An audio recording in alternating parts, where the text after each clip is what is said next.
आप सभी को जय मसीह की the Bible tales YouTube channel में आप सभी का स्वागत है।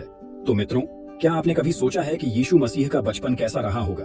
एक साधारण से बच्चे के जीवन में कैसे अद्भुत चमत्कार और गहरे रहस्य छिपे थे। उनकी हर कहानी, हर घटना और हर कदम में एक दिव्य संदेश है जो आज भी हमें प्रेरणा देता है। इस वीडियो में हम आपको ले चलेंगे उस समय में जब यीशु ने अपनी करुणा, प्रेम और चमत्कारों से हर किसी का दिल जीत लिया।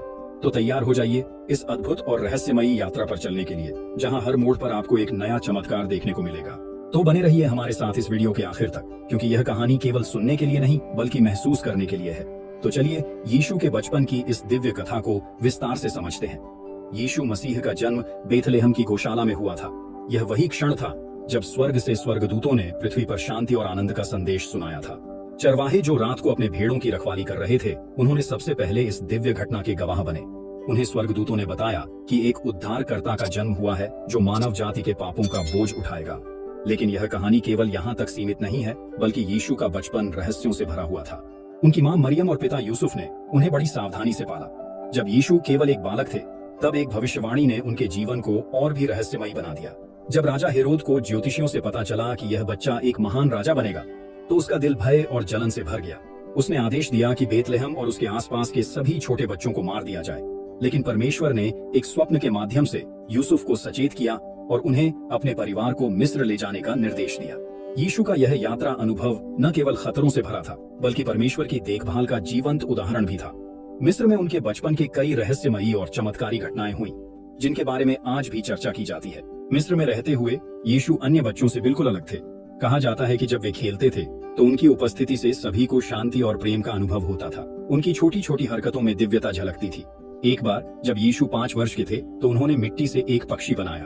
अन्य बच्चे इसे देखकर हंसी करने लगे, लेकिन यीशु ने उस पक्षी पर हाथ रखा और प्रार्थना की। जैसे ही उन्होंने प्रार्थना पूरी की, वह पक्षी जीवित होकर उड़ गया। यह घटना वहां मौजूद सभी लोगों के लिए चमत्कार से कम नहीं थी। यीशु के बचपन की सबसे रहस्यमयी घटना तब हुई जब वे केवल 12 वर्ष के थे। यरूशलेम के मंदिर में वे अपने माता पिता से अलग हो गए। मरियम और यूसुफ ने 3 दिन तक उन्हें खोजा और अंततः मंदिर में पाया। वहाँ यीशु यहूदी विद्वानों और धर्मगुरुओं के साथ चर्चा कर रहे थे। उनकी समझदारी और ज्ञान से सभी आश्चर्यचकित थे।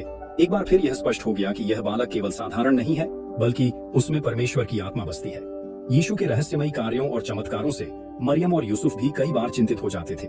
वे जानते थे कि उनका बेटा विशेष है, लेकिन इस विशेषता के साथ आने वाली चुनौतियों का अंदाजा उन्हें धीरे धीरे हो रहा था। एक बार मरियम ने यीशु से पूछा, बेटा तुम ऐसा क्यों करते हो? और यीशु ने उत्तर दिया, क्या आप नहीं जानती कि मुझे अपने पिता के काम में लगना चाहिए? यह उत्तर मरियम को और अधिक आश्चर्य में डाल देता था। हालांकि यीशु अन्य बच्चों के साथ खेलते थे, लेकिन उनका प्रभाव हमेशा अलग होता था। उनके दोस्त उनकी बातों से प्रेरित होते थे। वे दया, प्रेम और शांति की शिक्षा देते थे। एक बार गांव में बारिश नहीं हो रही थी। सभी लोग परेशान थे। छोटे यीशु ने गांव के लोगों को इकट्ठा किया और प्रार्थना की। कुछ ही समय में आसमान में बादल छा गए और बारिश होने लगी। यह घटना पूरे गांव के लिए एक रहस्यमयी चमत्कार थी। यीशु का बचपन साधारण तो था, लेकिन उनके हर कदम में एक गहरा संदेश छिपा हुआ था। उनका बचपन यह दिखाता है कि कैसे एक छोटे बच्चे ने अपने हर कार्य से परमेश्वर की योजना को पूरा करने की दिशा में काम किया। एक और घटना में जब गांव में कुछ बच्चे झगड़ा कर रहे थे, यीशु ने उन्हें समझाने की कोशिश की। उन्होंने कहा, दुनिया में प्रेम और क्षमा सबसे बड़ा आशीर्वाद है। अगर तुम एक दूसरे को माफ नहीं करोगे तो तुम्हारा दिल दुख से भर जाएगा। उनकी बात सुनकर बच्चे शांत हो गए और एक दूसरे को गले लगा लिया। ये घटना उस समय के लोगों के लिए भी एक बड़ी सीख बन गई। मरियम और यूसुफ दोनों ही साधारण जीवन जीने वाले लोग थे। वे चाहते थे कि यीशु भी एक सामान्य जीवन जिए, लेकिन यीशु के स्वभाव ने उन्हें हमेशा चौंकाया। उनके छोटे छोटे कार्यों में दिव्यता की झलक थी। एक बार मरियम ने देखा कि यीशु अपने छोटे छोटे खिलौनों को दूसरों के बच्चों को बांट रहे हैं। जब उन्होंने उनसे पूछा कि वे ऐसा क्यों कर रहे हैं, तो यीशु ने मुस्कुराते हुए कहा, माँ, अगर मेरे पास सब कुछ है और मेरे दोस्त उदास हैं, तो यह सही नहीं है। मुझे उनकी खुशी चाहिए। छोटे यीशु का झुकाव बचपन से ही आध्यात्मिकता की ओर था। वे अक्सर अकेले बैठकर प्रार्थना करते थे। मरियम को कई बार चिंता होती थी कि उनका बेटा इतना अलग क्यों है, लेकिन हर बार यीशु के शब्द उनके दिल को शांति देते थे। एक रात मरियम ने यीशु से पूछा, तुम किससे बातें करते हो जब तुम अकेले होते हो? यीशु ने कहा, माँ, मैं अपने स्वर्गीय पिता से बातें करता हूँ। वह हमेशा मेरी सुनते हैं। यीशु के खेलने का तरीका भी अलग था। जब बच्चे लड़ाई झगड़ा करते थे तो यीशु उन्हें जोड़ने का काम करते थे। एक बार जब बच्चों ने उन्हें राजा बनकर खेलने के लिए कहा, तो उन्होंने जवाब दिया, सच्चा राजा वह होता है जो सबकी सेवा करे। उनका यह उत्तर बच्चों और बड़ों के लिए समान रूप से प्रेरणादायक था। एक और घटना में गांव की एक विधवा बहुत ही परेशान थी, क्योंकि उसके पास खाने के लिए कुछ भी नहीं था। छोटे यीशु ने यह देखा और अपने घर से रोटी और मछली लेकर उसे दे दी। यूसुफ ने जब यह देखा तो वे थोड़े नाराज हुए, लेकिन जब उन्होंने उस विधवा की खुशी देखी तो उन्होंने यीशु को गले से लगा लिया। यीशु ने कहा, पिताजी, अगर हम दूसरों की मदद नहीं करेंगे तो परमेश्वर की कृपा कैसे पाएंगे? यीशु के जीवन का हर पल एक भविष्यवाणी को साकार कर रहा था।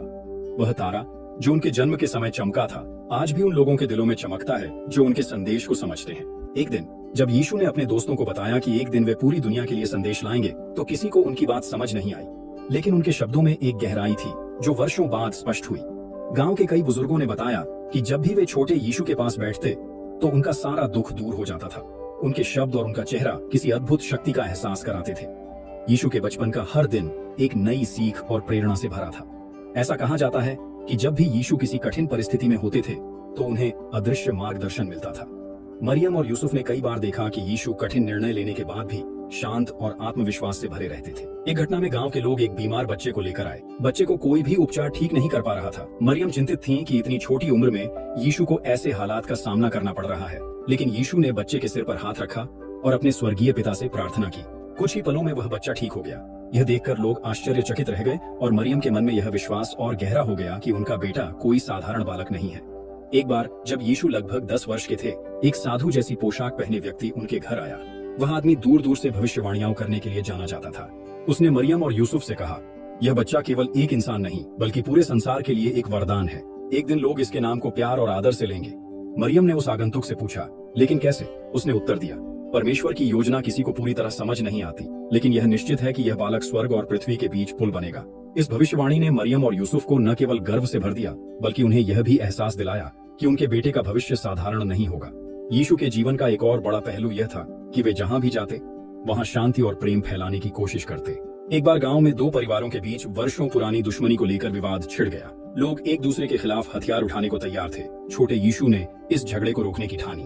वे उन परिवारों के पास गए और कहा, जो लड़ाई करता है वह प्रेम को खो देता है। क्या आप अपने बच्चों को यही सिखाना चाहते हैं?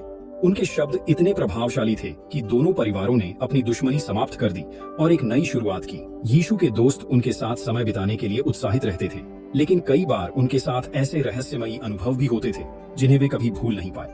एक बार खेलते खेलते एक बच्चा कुएं में गिर गया। बाकी बच्चे डर के मारे चिल्लाने लगे, लेकिन यीशु शांत थे। उन्होंने उस कुएं के पास खड़े होकर प्रार्थना की और कहा, डरो मत, वह सुरक्षित है। कुछ ही पलों में बच्चे को सुरक्षित बाहर निकाल लिया गया और यह देखकर हर कोई दंग रह गया। छोटे यीशु के शब्द हमेशा लोगों के दिलों को छू जाते थे। एक दिन गांव में एक बूढ़ा आदमी आया जो बहुत गरीब था। उसके पास खाने के लिए कुछ भी नहीं था और तब यीशु ने उसे भोजन दिया और कहा, हर किसी की मदद करो, चाहे वह छोटा हो या बड़ा। परमेश्वर उनकी ही मदद करता है जो दूसरों की सेवा में लगे रहते हैं।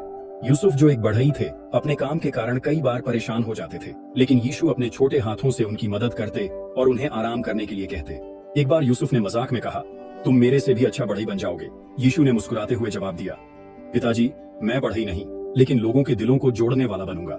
यीशु का बचपन प्रार्थना और ध्यान से भरा हुआ था। वे अक्सर अकेले बैठकर प्रार्थना करते थे। उनकी बातें हमेशा गहराई से भरी होती थीं, जो उनकी उम्र से कहीं आगे की लगती थीं। एक दिन जब यीशु और उनके दोस्त एक झील के किनारे खेल रहे थे, तभी एक बड़ा तूफान आया। सभी बच्चे डर कर भागने लगे, लेकिन यीशु ने झील की ओर देखा और कहा, शांत हो जाओ। आश्चर्यजनक रूप से तूफान थम गया। उनके दोस्तों ने यह बात अपने माता पिता को बताई और जल्द ही यह खबर पूरे गांव में फैल गई। यीशु के बचपन की हर घटना हमें यह सिखाती है कि महानता केवल बड़े कामों में नहीं बल्कि छोटे कदमों और कार्यों में भी होती है। उनकी मासूमियत, उनका ज्ञान और उनका दिव्य स्वभाव यह साबित करता है कि वे केवल एक बालक नहीं बल्कि परमेश्वर का वरदान थे। उनके बचपन की ये रहस्यमयी कहानियां हमें यह संदेश देती हैं कि परमेश्वर हमेशा हमारे साथ है, चाहे हम कितनी भी मुश्किलों में क्यों न हो। उनकी कहानी हमें प्रेरित करती है कि हम भी अपने जीवन में प्रेम, शांति और दया का प्रकाश फैलाएं। अगर आपको यीशु मसीह के बचपन की यह रहस्यमयी कहानी पसंद आई तो इस वीडियो को अपने सभी मसीही भाई बहनों और परिवार के साथ शेयर जरूर करें और हमारे चैनल द बाइबल टेल्स को सब्सक्राइब करना न भूलें। धन्यवाद।